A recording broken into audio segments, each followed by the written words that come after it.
3 संकपाला जातक पालिनाम संखपाला जतक।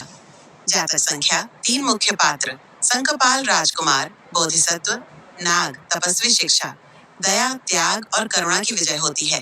कथा का सारांश बहुत समय पहले की बात है।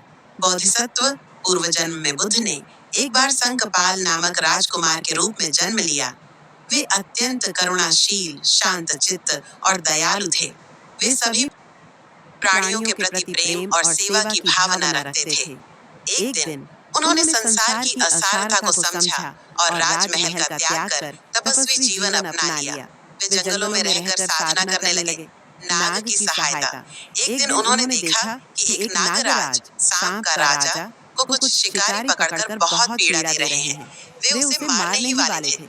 संकपाल तपस्वी ने यह देखकर अत्यंत करुणा से भरकर उन लोगों से कहा, यह नाग भी एक प्राणी है, इसे जीवन जीने का अधिकार है, कृपया इसे छोड़ दो।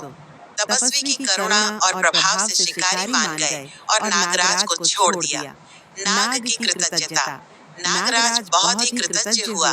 उसने तपस्वी से कहा, तुमने मेरा जीवन बचाया है, मैं तुम्हारी सेवा में रहूंगा।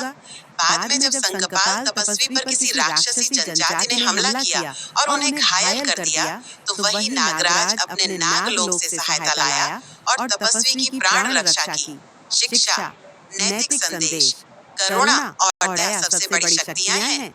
दूसरों के दुख को देखकर आंखें मूंद लेना मानवता नहीं है। एक सच्चे तपस्वी या संत की महिमा न केवल मनुष्यों में बल्कि नागों जैसे प्राणियों में भी श्रद्धा उत्पन्न करती है। बुद्ध का संदेश। गौतम बुद्ध ने यह कथा तब सुनाई जब किसी भिक्षु ने अहिंसा और दया का पालन नहीं किया। बुद्ध ने उसे यह कहानी बताकर समझाया कि पूर्व जन्मों में भी उन्होंने हमेशा प्राणियों पर दया की थी।